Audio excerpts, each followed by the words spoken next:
오늘부터 이곳에서 아버지의 또 은혜의 말씀을 함께 나누고자 합니다. 만세전부터 지금까지 우리와 살아 동행하시고 함께 계시는 우리 아버지의 임재하심을 조금 더 바로 인식하고 또 우리가 어떠한 존재이며 또 어떠한 자리에 있는 것을 밝히 알아 주신 은혜의 하루하루의 모든 삶들이 주님과 같은 그 눈으로, 그 심정으로, 그 능력으로 또한 살아가지기를 이 시간에도 소원을 드립니다. 회복하게 하시고 충만하게 하시는 우리 아버지의 모든 역사하심이 이 시간에도 깨달음의 영을 더하셔서 풍성한 시간 되게 해주셨기를 예수님의 이름으로 기도드립니다. 아멘.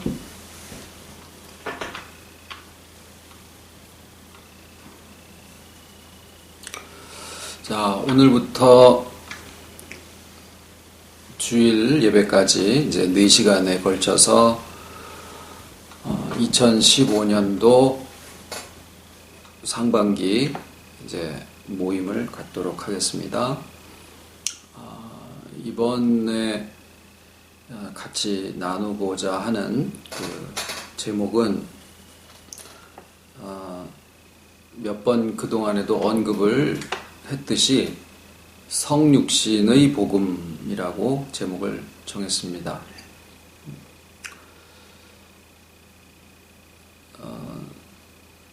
사과나무가 있어요. 처음에는 땅에서 올라온 새싹이 자라서 나무가 되고, 그 다음에 잎사귀가 피고, 꽃이 피고, 이제 결국에는 이제 결실을 하게 되죠. 그 결실한 사과를 따서 보면은 그 안에 또 씨가 들어가 있는 것을 봅니다.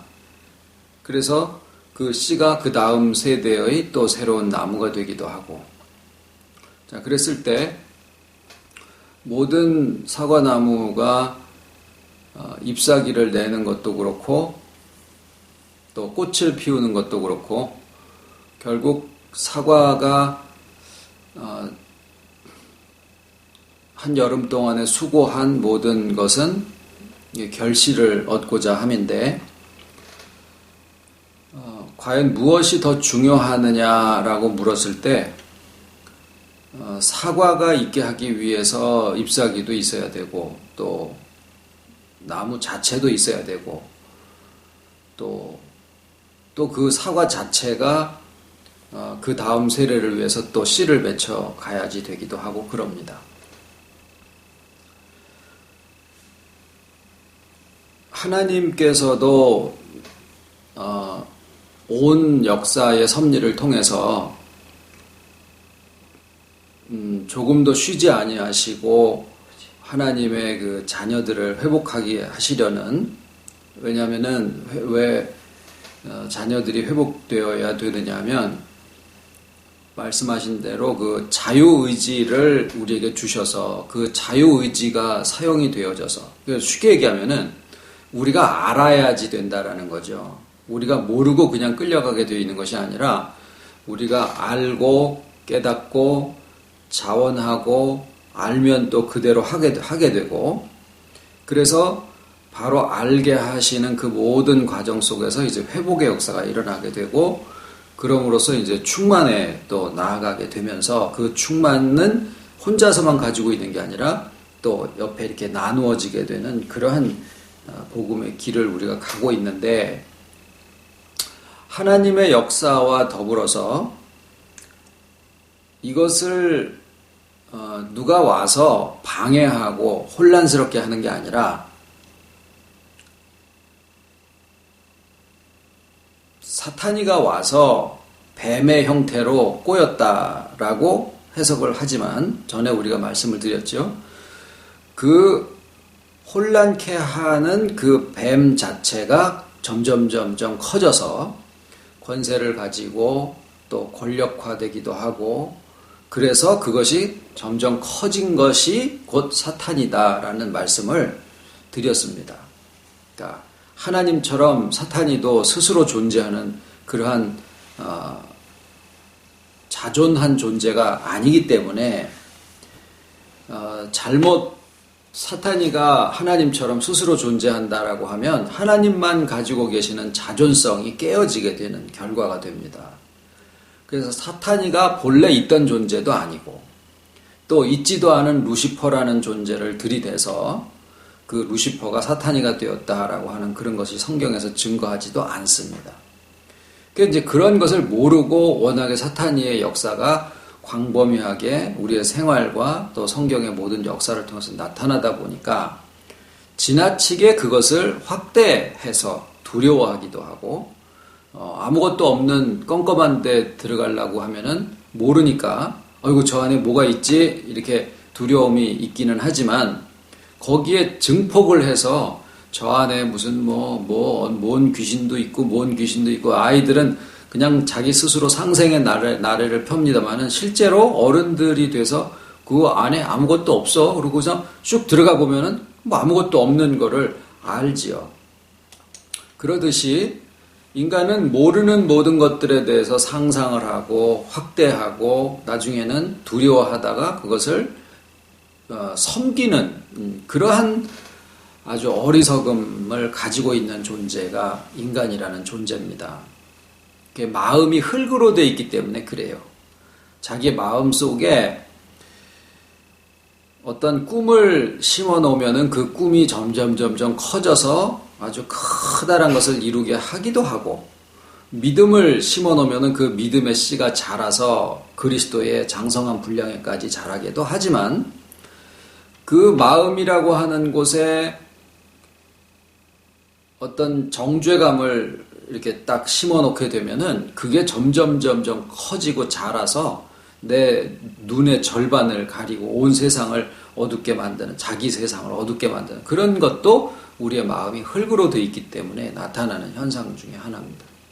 그래서 그 마음들이 실제의 사탄이가 따로 존재해서 그것이 뱀을 꼬였다, 이런 구절은 전혀 안 나오는데도 불구하고 사람들 마음속에 이미 사탄이가 있어. 그리고 그것이 뱀의 형태로 에덴 동산에 들어와서 해와를 꼬셨다, 이렇게 생각을 한다라는 거죠. 그런데 그게 아닙니다.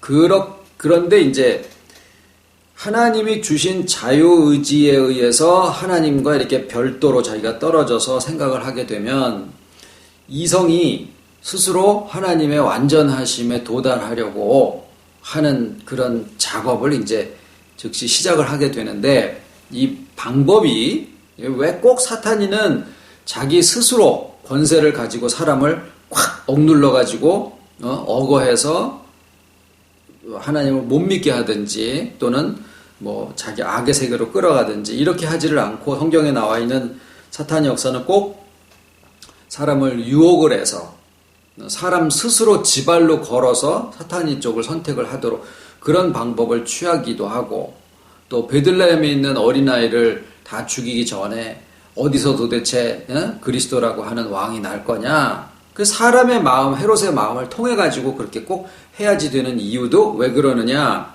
사탄이가 직접 이렇게 뭐 무슨 군대처럼 해가지고 하는 게 아니라 사람 속에 들어가서 사람의 마음을 움직여서 그 자유의지의 결과로 어떤 결과가 나타나게 하는 그런 방법을 쓸 수밖에 없는 것도 결국 사탄이가 따로 권세를 가지고 존재하는 게 아니다라는 얘기입니다.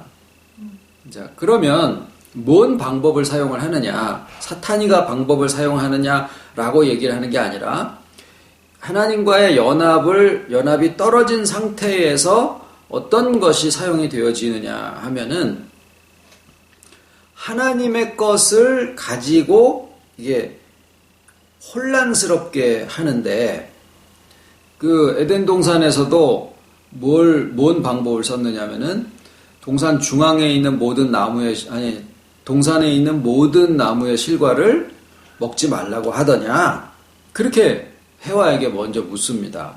그랬더니 해와가 그게 아니라 동산 중앙에 있는 나무의 실과는 먹지도 말고 만지지도 말고 쳐다보지도 말고 뭐 이렇게 얘기를 하면서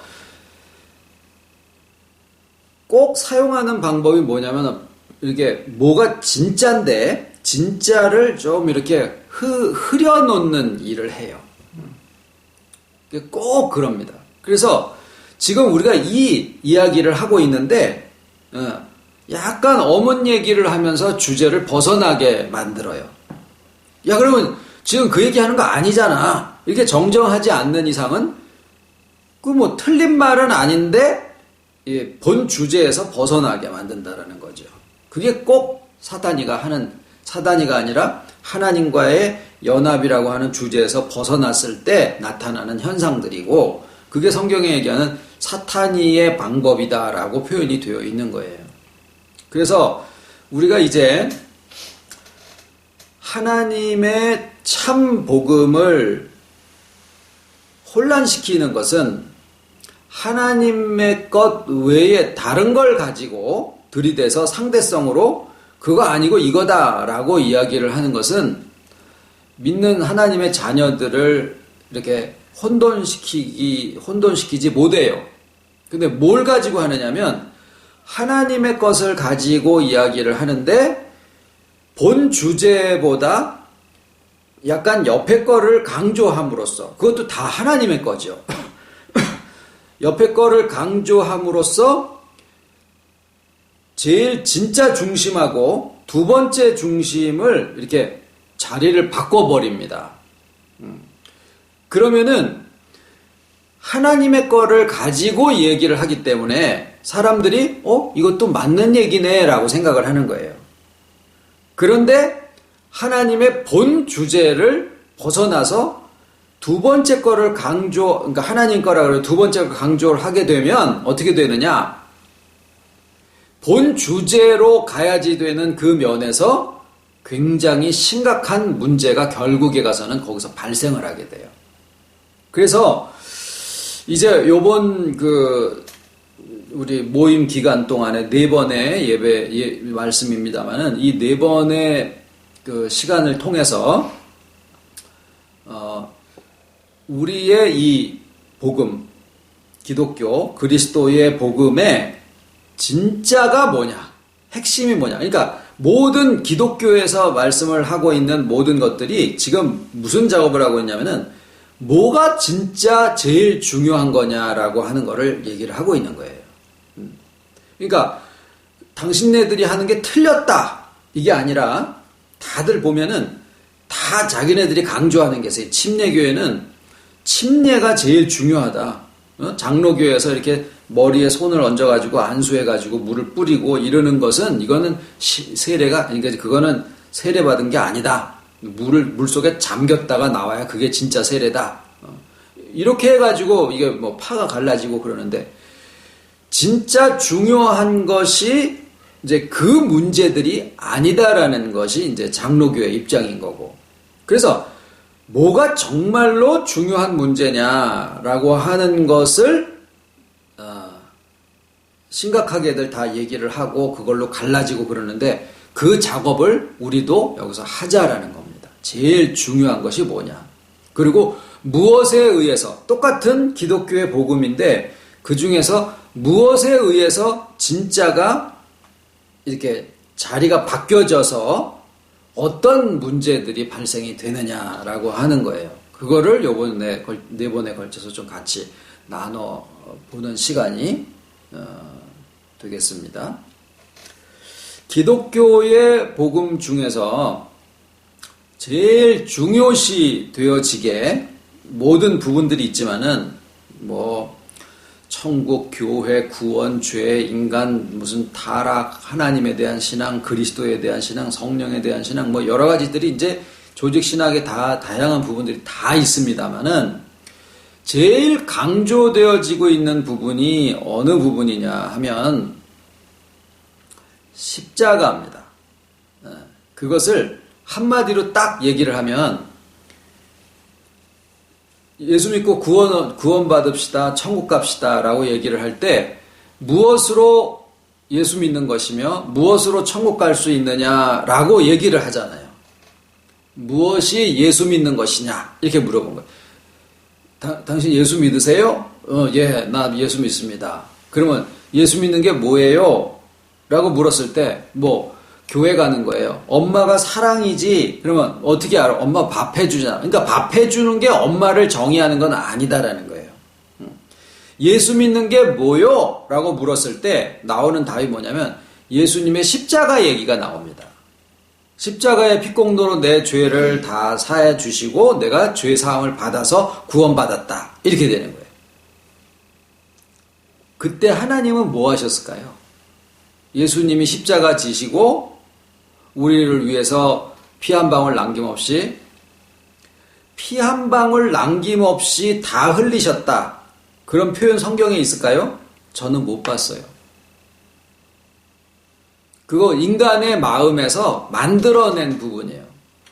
왜?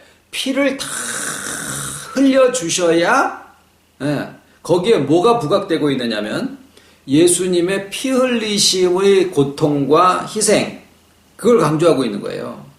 아까 말씀드렸듯이 기독교에 많은 부분이 있는데 제일 중요한 게 무엇이냐라고 물었을 때 그것은 예수 믿는 게 무엇이요? 라고 물은 거랑 똑같이 제일 중요한 기독교의 부분이, 복음의 부분이 무엇이냐라고 물었을 때 예수님의 십자가를 얘기를 하게 되면 거기에서 부각되는 것은 예수님의 희생이에요. 그러면 기독교가 뭐가 되는 줄 아십니까? 희생의 종교가 돼버려요. 기독교가 희생의 종교라고 가르치는 것은 엄청난 잘못이에요. 기독교는 희생의 종교가 아닙니다. 은혜의 복음이지 희생의 종교가 아니에요. 희생은 기본적으로 자의를 깔고 있어요. 희생은. 그래서 소금을 얘기를 할 때 소금이 녹아 들어가야 되는 거라고 생각을 한다고요. 아니에요. 예수님이 얘기하신 너희는 세상의 소금이라고 했을 때는 대체할 것이 없는 고유한 것이다 라고 하는 점을 얘기를 하신 거지 희생하라는 얘기를 하신 게 아니에요. 그 소금 비유를 가만히 잘 묵상을 한번 해보십시오. 시간이 있으시면. 그리고 참고로 우리 비유 쭉 말씀드렸을 때 두 번째 비유인가가 그 소금 비유인데 한번 자세히 한번 그걸 묵상을 한번 해보시면 거기에 답이 있습니다. 너희는 세상의 빛이라도 마찬가지예요. 내가 착한 행실로 다른 사람들한테 모범을 보여야 된다가 아닌 거예요. 너희는 세상의 빛이라도 우리를 하나님이 내가 실수하고 엎어지고 깨지고 잘하고 못하는 모든 것들을 막론하고 나를 들어서 등경 위에 둔다. 그래서 사람들의 눈에 잘 보이도록 한다라고 하는 것이 핵심인 거예요. 이런 식으로 비유에서도 진짜 예수님의 말씀하신 내용이 있는데 그것을 다른 것으로 살짝 대체하는 이러한 작업들, 이런 작업들이 무수히 많이 벌어지고 있다는 거예요. 그 중에 지금 제일 핵심적인 부분이 기독교에서 가장 중요한 것 두 가지를 꼽아라 라고 하면은 첫 번째 예수님의 피공로로 죄사함 받았다라고 기독교를 이해시키고 있는 거 하나하고 또 한 가지는 우리가 계명을 잘 지켜야 된다라는 거예요. 자, 이 두 가지를 분명히 다시 말씀드립니다. 이것이 다 그리스도의 복음 안에 포함이 되는 것들이에요. 그것이 없으면 안 되는 거예요. 우리가 계명을 지킴과 예수님의 피에 대한 부분과 이런 것들이 없으면 안 돼요. 그런데 문제는 뭐냐면 1번, 2번, 3번, 4번, 5번, 6번, 7번들이 쭉 있는데 그 중에서 제일 핵심이 무엇이냐라고 하는 것에 1번 자리에 두어야 될 것이 분명히 있다라는 겁니다. 그런데 그것을 빼놓고 2번을 1번에다가 놔두게 됨으로써 혼란이 빚어지게 된다라는 거예요. 이 오류는 하나님 것을 가지고 자리를 바꿔치기 하면서 생겨지는 이 오류는 참으로 분간하기가 어려운 거예요. 그래서 해와가 뱀의 말을 듣고 말을 섞기 시작하면서 결국에는 그 길로 가는 그런 결과로 나온 것이 기록이 되어 있는 거죠. 예수님의 피공로를 이야기를 할 때 하나님은 뭐하고 계셨을까? 복음의 부분을 우리가 마음에 들을 때 하나님은 아들을 이 세상에 보내심으로 또 십자가에 던져주심으로 우리에게 대한 자기의 사랑을 확증하셨다라고 하셨는데 아들 막 그냥 십자가에 만신창이가 되는 그런 모든 상황들을 보시고 계시는 하나님을 우리가 일반적으로 인간의 상식 수준에서 생각해 볼 때는 이해가 안 되는 거죠. 일반인들이 신학을 전공하지 않은 일반 불신자들이나 이런 사람들한테 전도를 하려고 할 때 이 사람들은 무슨 개념으로 받아들이냐면은 그냥 자기가 알고 있는 사람들의 관계로 받아들이게 되잖아요. 예수님이 십자가를 지시면서 소위 물 한 방울 살 다 찢으시고 이렇게 되시는 동안에 하나님은 무엇을 하고 계셨을까를 그 사람들로서는 이해를 할 수 없는 것이고 문제는 그 하나님의 위상이 굉장히 이상한 하나님으로 비춰진다라는 거예요. 왜 그럴까요? 기독교의 가장 중심이 무엇이냐라고 하는 것이 정립이 안 돼 있기 때문에 이런 현상이 생깁니다. 그 예수님의 십자가가 없는 것도 아니고 예수님의 십자가의 효력이 없는 것도 아니고 예수님의 십자가의 의미가 쇠퇴한 것도 아닌데 문제는 그것이 제일 중요한 것을 바꿔치기 하게 이렇게 내려왔다라는 데서 문제가 발생이 되니까 엄은 철학이나 불교나 다른 여타 어떤 과학의 이론이 기독교 안에 들어왔다라고 하면은 오히려 그거는 눈에 불을 밝히고서 이거는 잘못됐다, 이것은 철학의 흔적이다 해가지고 내쳐버릴 수 있겠지만은 기독교의 복음 안에 있는 것을 가지고 이렇게 첫 번째, 두 번째를 바꿔치기를 해버리게 되면은 다 복음인데 이게 구별할 방법이 없어진다라는 거예요. 그래서 예수님의 십자가를 1번으로 갖다가 놓으면 예수님의 희생이 제일 부각이 되고 하나님은 잠깐 뒤로 가 계셔요. 근데 예수님의 시작에서부터 예수님의 끝까지 모든 예수님에 대한 모든 것이 실상은 뭐냐? 예수님 독단으로 자기 스스로의 어떤 것을 나타내시는 분이 아니라 하나님의 어떠하심을 나타내 보이시는 존재이며 사역이며 그분의 모든 의미가 하나님의 어떠하심을 우리에게 드러내 나타내 보이시는 것이 그분의 사역이요 존재의 의미예요. 그런데 십자가를 강조해버리면 하나님은 내주시고 뒤에 이렇게 보고 계시는 하나님으로 인식이 되어진다라는 거예요. 하나님 부분이 약해지고 예수님 부분이 높아져요. 맞는 이야기지만 그리고 그렇게 해서 우리가 새 계명을 너에게 주노니 해서 서로 사랑하라라고 하는 계명이든지 구약의 10계명을 근거로 한 그 하나님의 계명이든지 구약의 10계명도 예수님의 새 계명도 결국 한마디로 하면은 사랑이에요. 그런데 그 사랑하라라고 하는 것을 구약에도 10가지로 이렇게 주셨을 때 그 내용을 들어보면 사랑이에요. 예수님의 말씀이랑 똑같은 거다 그 말이에요. 주 너의 하나님을 마음을 다하고 서로 사랑하고 내 이웃을 내 몸과 같이 사랑하라 라고 하는 말씀과 구약의 10계명은 정확하게 같은 말씀을 하신 거예요. 받아들이는 사람들의 의식이 달라졌었기 때문에 그것이 무슨 구약이 있고 신약이 있는 것처럼 보이지만은 하나님과 예수님이 한 분이시고 한 언어로 표현을 하시는 분이신 것을 우리가 고려해 볼 데는 10분 이 두 내용이 똑같다라는 것을 우리가 알 수 있습니다. 그런데 오늘날 역시 오늘날 믿는 기독교인들이 그것을 받아들일 때 계명을 강조해 버리면 계명을 강조해버리면 무엇이 부각이 되어지냐면 자기가 무엇을 해야 되는 것이 강조가 되어진다라는 거예요. 그러니까 자신의 애씀과 노력과 희생과 봉사와 수고, 노력 이런 것들이 강조가 되어진다라는 거죠. 지금 문제가 어디서 생기느냐? 어떤 것을 강조하느냐라는 데 문제가 생긴 거예요. 문제가 생기는 거예요.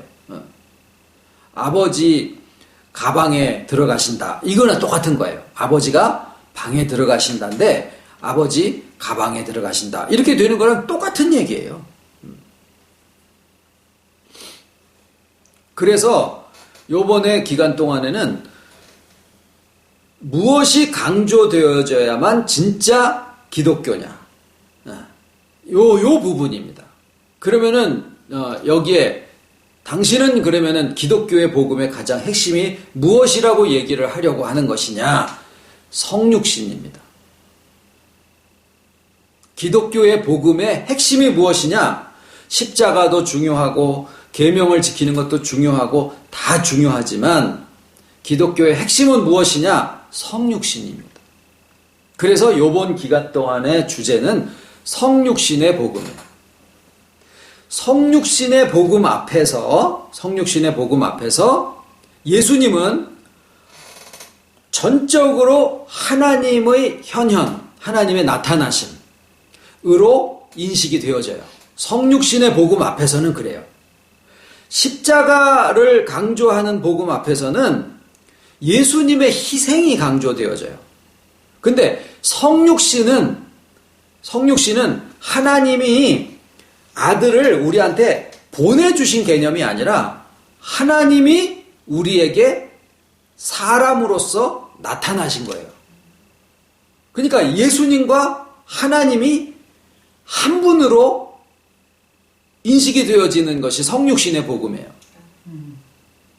십자가 복음에서는 예수님의 희생이 강조되고 그때 하나님은 아들을 십자가에 내어주신 그 사랑으로 이렇게 보고 계시는 인상인데 그것은 보기 나름에 따라서 굉장히 이상한 하나님으로 비춰질 가능성이 많은 거예요. 그래서 지식인 불신자들이 하나님을 믿지 못하게 되는 경우도 생기는 거예요. 그 예수님이 십자가에 돌아가시게 내어주신 하나님의 모습 때문에 하나님을 못 믿게 되는 지식인들도 있어요. 그런데 성육신만큼은 성육신의 복음이 기독교의 핵심으로 나타나게 되면 예수님과 하나님이 분리되어 계신 다른 분이 아니라 완전히 한 분이에요. 성육신의 복음에서는 예수님이 나타나신 하나님이고 하나님이 예수님이라는 사람의 모습이 아니라 사람으로 나타나심으로써 그 하나님의 약속하심과 하나님의 충만하심이 그대로 그리스도로서 이 땅에 육체 안에 모든 충만이 육체로 거하시며 그렇게 되는 거예요. 그러니까 거기에는 하나님과 예수님 사이에 어떤 이 사이 틈도 끼어들 여지가 전혀 안 생긴다는 거예요. 그리고 성육신의 복음에서는 인간은 무엇이냐? 계명을 지켜야 되는 주체로가 아니라 하나님의 은혜의 대상으로 서 있게 됩니다. 그러니까 계명도 중요하고 십자가도 중요하고 부활도 중요하고 탄생도 중요하고 또 그 이전의 선지자의 세계와 왕권의 세계 다 중요해요. 사과나무가 한 그루 서서 잎사귀가 피고 꽃이 피고 열매가 맺고 열매를 짜게 보니까 그 안에 씨가 있어서 또 씨를 심으면 또 싹이 나고 나무가 되어지고 모든 것 하나 빠지지 않고 다 중요하다라는 거죠. 그런데 무엇을 강조하느냐에 따라서 그 결과에서 굉장한 차이가 나온다라고 하는 것을 이제는 우리가 구별해야 될 때가 됐다라는 거죠. 왜냐하면은 우리가 조직신학의 여러 분야를 이제 막론하고 다 다뤄본 입장이에요.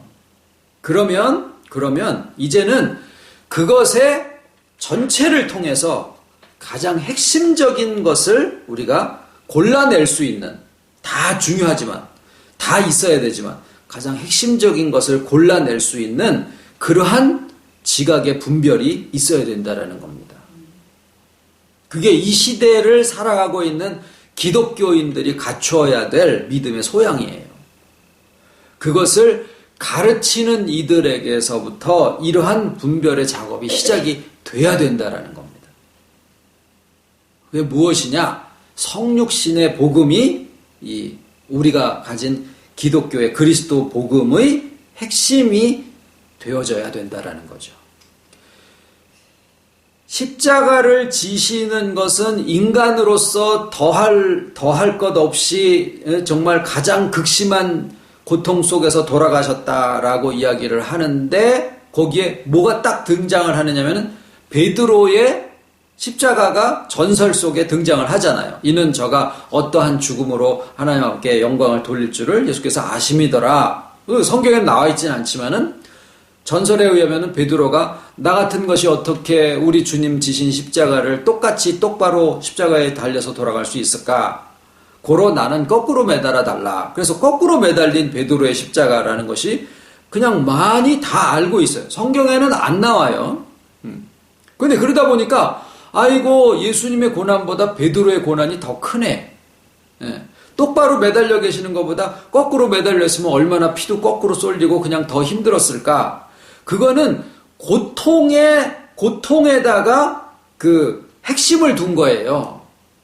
십자가의 핵심은 절대로 고통이 아닌 거예요. 그런데 고통을 부각시키고 있는 거예요. 예. 이것이 기독교 복음을 혼란시키는 방법이다라는 겁니다.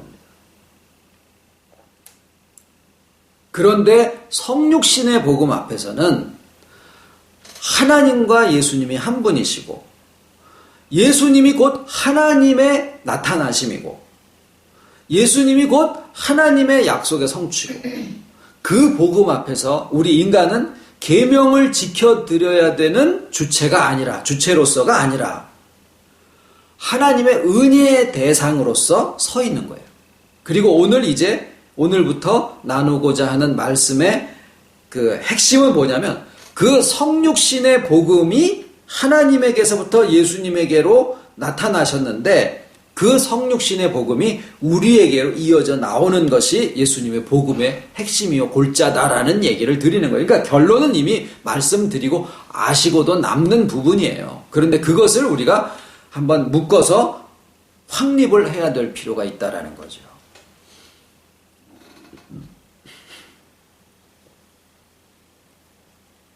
그래서 주제의 변질, 핵심의 혼란, 이것이 제일 경계해야 되는 것이고, 오히려 반대로 주제가 똑바로 서게 되면 모든 문제들이 쉽게 해결이 되어진다라는 거예요. 그러니까 인식의 문제예요.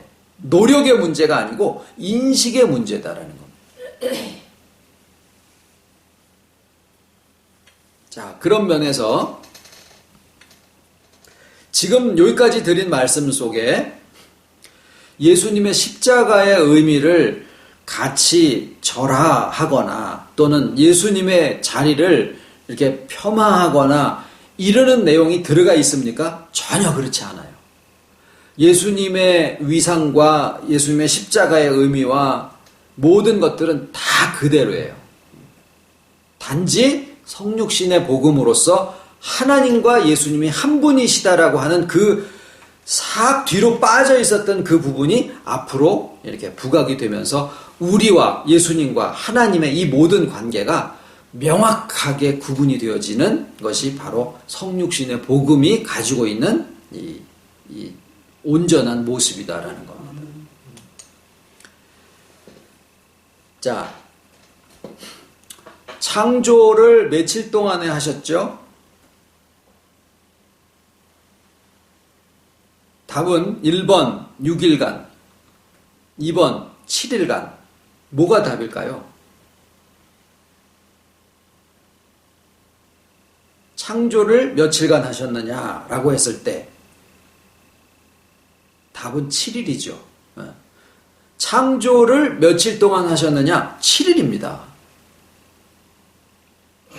우리 중 누구도 창조의 7일을 아담을 만드신 것을 기점으로 해서 하나님의 창조를 두 부분으로 나누어서 아담을 창조하실 때까지를 전창조, 그 다음에 아담을 창조하신 이후부터를 후창조라고 얘기하는 사람이 없어요.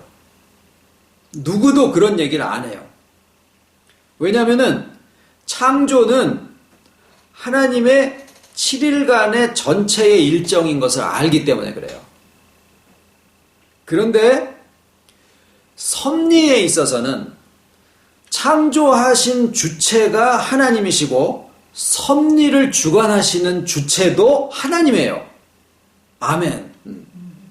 그런데 역사 섭리를 예수님을 경계로 해서 예수님 이전과 예수님 이후를 나누어서 구약과 신약으로 이야기를 하는 것에 아무도 주저하지 않고 그것에서 이상하다라는 느낌을 가진 사람이 하나도 없어요.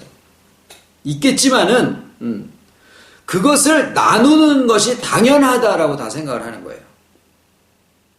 그런데 결론을 먼저 말씀드리면 창조의 7일을 아담을 창조하신 것을 기점으로 해서 아담 창조를 전창조, 아담 창조 이후를 후창조로 구분하는 것이 결코 의미가 없는 것처럼, 전혀 의미가 없는 것처럼 예수님의 이 땅에 오심을 경계로 해서 예수님 이전을 구약, 예수님 이후를 신약이라고 이야기를 하는 것이 하나님의 전체의 섭리를 똑바로 바라보지 못하게 하고 있습니다.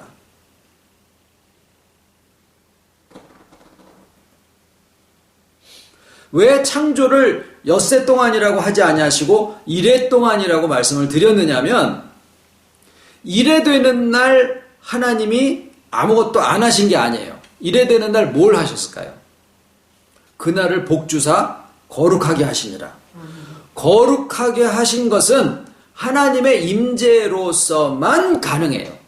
세상의 어떤 것도 하나님이 창조하신 어떤 것도 하나님이 선하심으로 그 선하신 말씀으로 창조가 되어졌으니까 다 선합니다. 그래서 만물이 선한데 인간 때문에 오히려 종노릇을 하고 탄식함으로써 종노릇을 하고 있을 뿐인데 하나님의 거룩하심은 그러니까 모든 것들이 타락하지 않았기 때문에 선하지만 거룩하지는 않아요.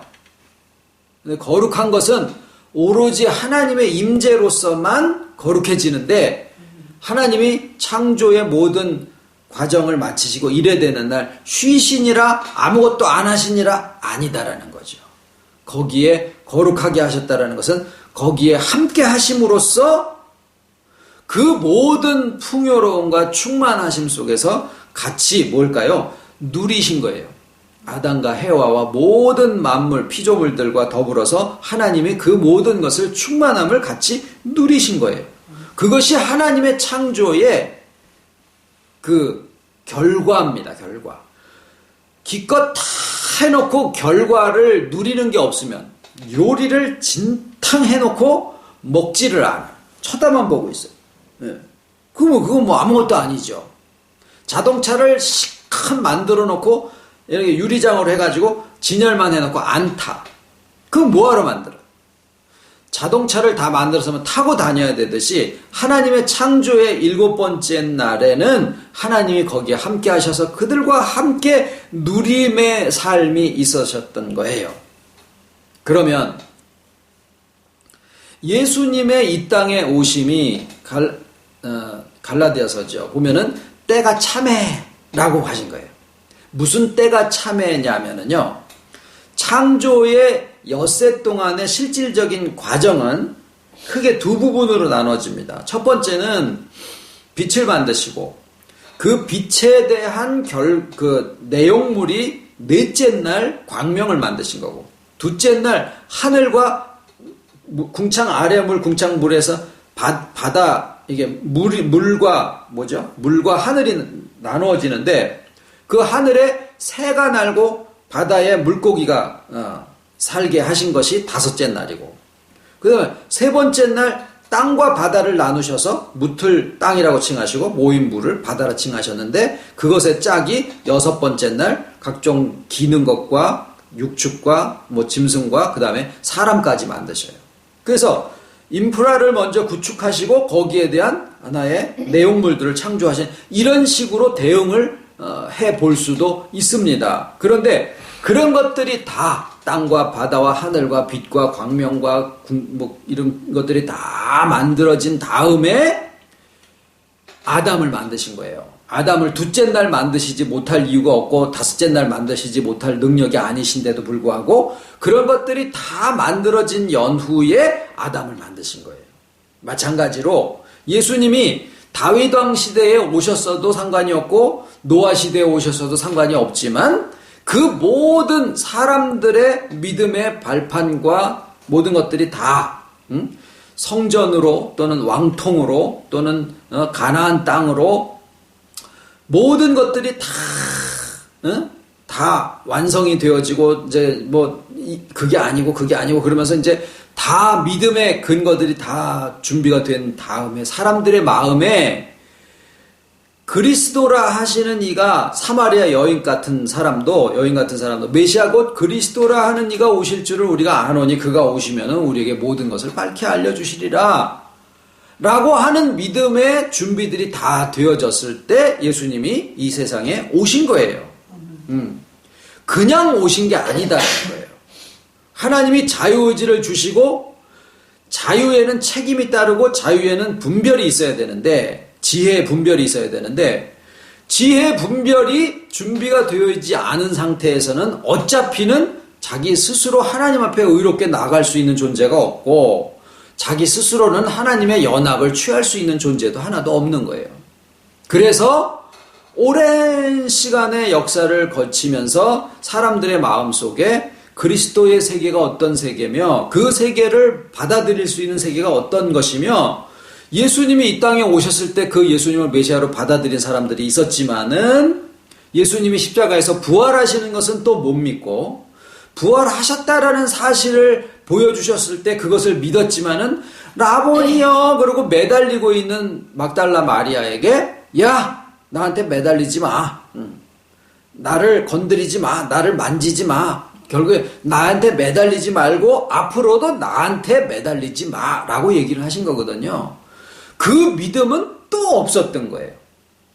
그런데 그런 모든 과정들을 다 거치면서 이제 우리의 인격과 연합한 그러한 존재로서 그냥 내가 이렇게 해놨으니까 너네들도 이렇게 한번 따라해봐라 이게 아니라 완전히 존재로서 하나가 되심으로써 우리를 성장케 하시고 그래서 그리스도의 장성한 분량에 충만한 데까지 이르게 하시는 그런 분으로서 우리와 함께 하시는 하나님의 연합이라고 하는 약속의 성취를 예수님이 이루어 놓으신 거죠. 그러면 예수님의 이 땅에 오셔서 하시는 모든 사생활과 공생애의 모든 과정이 하나님의 계획과 섭리 속에 있었던 내용이 이 땅에 때를 따라서 나온 것인데, 그래서 구약의 창세기에 여섯 번째 날 아담을 만드셨던 것처럼 하나님의 섭리 속에 이 모든 날 마지막에 아들로서 우리에게 말씀하셨으니 예수 그리스도가 아담으로 오신 거예요. 처음 아담, 마지막 아담으로 오신 거예요. 그래서 아담으로서 오셨을 때 사람들은 그 예수님이 오신 것이 너무나 중요하니까 예수님 오시기 이전과 예수님 오시기 이후를 나누어서 구약 신약이라고 얘기를 하지만 성경에 구약 신약이라는 게 없다 그 말이에요. 네? 성경에 구약 신약이 없어요. 사람들이 그걸 구분을 해놓은 것 뿐이에요. 그런데 아담 전을 전창조, 아담 후를 후창조라고 얘기하는 말이 없는 것처럼 예수님을 기점으로 해서 구약과 신약을 나누어 버리게 되면은 예수님의 오심으로써 하나가 종결되어지는 느낌이 드는 거예요. 그러니까 자꾸 십계명과 예수님의 세계명이 다른 것인 거로 생각을 하게 되는 거고, 구약이 폐해졌느니, 율법이 없어졌느니, 이런 해석이 나올 수밖에 없는 거예요. 아담을 창조하신 것이 하나님의 창조의 끝이 아니라 아담으로부터 해와가 만들어지죠. 그래서 아담의 창조보다 해와의 창조가 실상은 더 화려한 거예요. 이는 내 뼈 중에 뼈요 살 중에 살이로라. 지어진 창조물의 입을 통해서 그것이 증거되게 해주시고, 그 다음에 그것보다 더 화려한 것은 하나님이 그날을 복주사 거룩하게 하신 7번째 날의 누림 속에 있다라는 거예요. 누림 속에. 그렇게 보면 예수님의 탄생과 생애와 죽으심과 부활하심이 중요하지만, 아담의 창조가 중요하지만, 그 아담의 창조로 끝이 아니라 해와의 창조와 그 다음에 누림의 7째 날이 있으셨던 것처럼, 예수님의 이 땅에 오시고 공생활 사생활이 중요하시지만, 십자가와 죽으심과 그 다음에 부활하신 게 다 중요하시지만은, 그거보다 더 진행되어진, 하나님의 섭리가 진행되어진 것이 뭐냐면, 그렇게 돼서 연합한 존재들이 나오게 되는 것이 하나님의 섭리에 더 한 걸음 나아간 섭리의 과정이다라는 거예요. 그리고 그것보다 더 나아가는 것이 뭐예요? 삶 속에서 그것을 누리는 거예요. 하나님과 더불어서 그 연합의 충만함을 누리는 삶이 하나님의 모든 섭리 과정의 최종적인 모습이다라는 거예요. 하나님의 창조와 섭리의 모든 원리의 마지막은 하나님과 더불어서 주와 연합한 인격들이 그 모든 삶을 누리는 것에 있다라는 겁니다. 왜 아까 하나님의 창조가 6날 동안에 되어졌습니까? 7날 동안에 되어졌습니까? 하고 2개의 답을 놓고 답을 찾으시라라는 말씀을 드렸느냐 하면은, 6을 강조하게 되면 어디로 가느냐 하면은요, 기독교가 종말론으로 가게 돼요. 어떤 것에 끝이 있다, 심판으로 가게 됩니다. 기독교의 끝이 심판이 아니다라는 거예요. 종말이나 세대주의적인 이런 심판이 아니라, 기독교의 복음의 핵심은 7이라고 했을 때는 거기에 뭐가 있느냐? 그날을 거룩하게 하시니라라고 하는 하나님과의 연합 안에서 연합한 인격들의 누리는 삶의 모습이 기독교의 모든 복음의 끝이다라는 거예요. 그런데 이 부분이 오늘날 기독교인들의 마음속에 완전히 다른 그 크리스찬들의 모습으로 이렇게 남아 있어요. 많은 사람들이 기독교를 무엇이라고 생각하느냐? 종말이 오는데 거기에 심판이 있다라는 것으로, 그리고 천국은 그 다음이다라는 것으로 다 예수를 믿고, 그렇게 되면은 뭐가 강조됩니까? 자기 자신이 계명을 준수해야 되는 주체로서 계명과 자기 자신이 부각이 돼버리는 거예요. 그래서 무엇을 중요하게 바라보느냐라고 하는 것은 내가 무엇을 해야 되느냐라는 것보다도 먼저, 이 말이 중요해요. 먼저가 돼야 된다라는 거예요. 그래서 우리가 가는 그리스도의 복음의 핵심은 뭐냐? 성육신의 복음이고, 구약과 신약으로 예수님 전과 후를 나누는 것이나 6으로서 종말을 얘기를 하는 것은 전체를 잘못 잘라서 혼돈시키는 것이다 라는 거예요. 아무것도 아니고 6이라고 해도 되고 7이라고 해도 되고 구약이라고 그러고 신약이라고 해도 되고 아담 이전을 전창조, 아담 이후를 후창조로 해도 된다라고 얘기를 해야 하는 부분이 아니다라는 거예요. 그렇게 하면 안 된다라는 거예요.